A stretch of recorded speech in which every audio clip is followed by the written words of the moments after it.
Good morning. It's wonderful to have Gina Raposa here with me, who is my business coach and a leader in the world.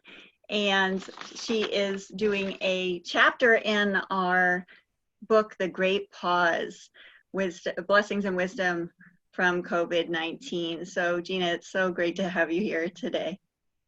Thank you for having me here. It's been such a fun project to work on, and watching your success, of course, warms my heart as your coach. Thank you. And I'd like to know a little bit about you.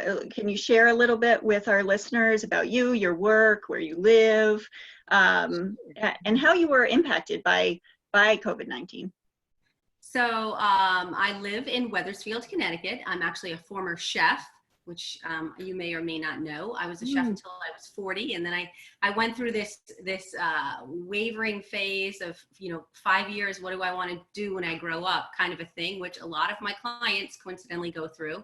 And so that led me down the path of holistic healing modalities, as well as I have a strong marketing background. So I call myself a holistic business coach because I take a different approach, as you know, from being a client to coaching my clients, really digging down deep and pulling out of them what excites them and lights them up.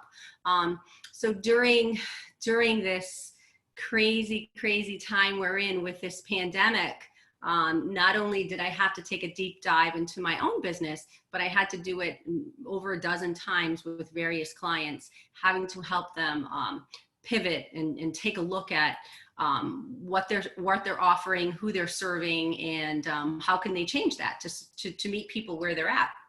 I'm glad you did, right? That's how I got to begin working with you. So yeah, so was there any surprising things that you learned that were unexpected from all this experience? Yes, absolutely. I write about that in my chapter, and not only for my own business, but for my clients' businesses. I actually talk about two different clients that had some surprising experiences. So for myself, my big money maker was my high-end package, which was a soup to nuts package, which is 6 months, design, launch, and grow your business. And then I did this business magnifier, this business boost for the clients who just need a little boost, and that's a 3-month program. And so I decided to do a SWOT analysis on my business. And during that SWOT analysis, I uncovered I really was not serving my clients where they were at, or potential clients. People were not ready to launch a business. If they had not launched a business, really no one was buying that package. And the business boost, people were really so uncertain. They really didn't want to make a 3-month commitment. So I had to take a look at and meet people where they were at. And where they were at was they wanted support and they wanted help. They wanted to make a small financial investment, but just enough to give them that boost. So I created a new package, and that's how I pivoted. So the surprise was it brought me back home, back to why I started this business, having a big impact with people. And so it got me really excited again, and remembered those simple little things that mean so much to my clients, those tiny little things like rebranding and just some suggestions and a little hand holding. And whereas I had in my head the high end, but really what was filling my soul was to have more impact with people. So that was a surprise for me. Yeah. And I know you've had a huge impact with me, and I've just become your raving fan because I started with the business magnifier, right? And then I got such a return on investment immediately. I've never experienced that. So I'm just telling everyone, like, you need to work with Gina.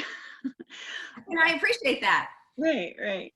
But again, I think had I just stuck to that high-end package or the middle of the road package, I probably would be painting my house like everyone else. And instead, there really wasn't any time to paint my house because I've had all these new clients. And I make a comment in the book in my chapter where I say this low-end package was flying off the virtual shelf, which is what happened because I think it was just meeting people where they were at.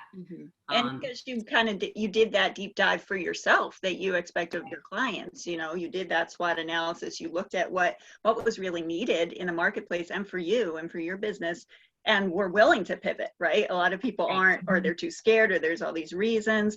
So making that shift, you've seen the results.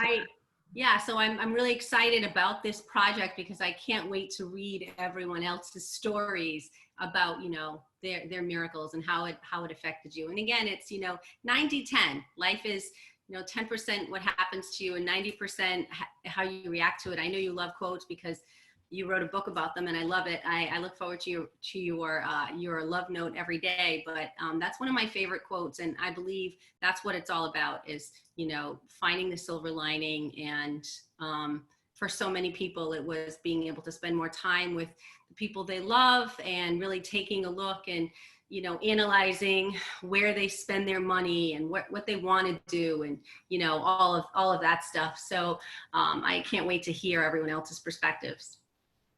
Yeah, it's a nice group, a nice snapshot of different perspectives. And I like how in your chapter, you share your personal story and you also share personal stories of people that you've worked with and really work closely with. So you're able to highlight them as well. So that's a really rich chapter. What advice do you have for people that are writing and being authors during this time? Well, my style is I write like I speak. So I'm not fancy or formal. I'm a straight shooter, you know, and I like to say it like it is. And I think the advice would just be authentic.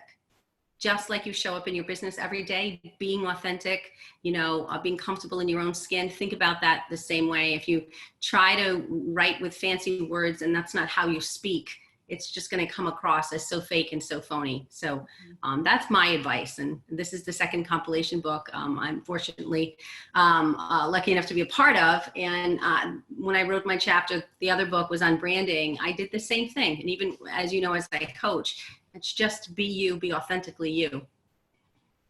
100%. I love that. And it's so much more engaging as a reader, right? Don't you want to hear from different voices, hear how you can actually hear you speak right. when I read the chapter, which is nice, right? Right. And what's the easiest way for our listeners to get in touch with you, to learn more about you and your work? The best way to get in touch with me is to visit my website, which is ginajohnson.co. So it's .co. They could connect with me on LinkedIn, Facebook, Instagram.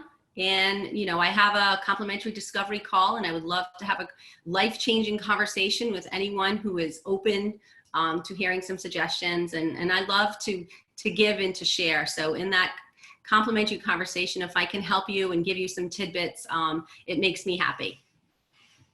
Thank you, Gina. Thank you for joining us today. Thanks for having me on. It was a lot of fun. Take care.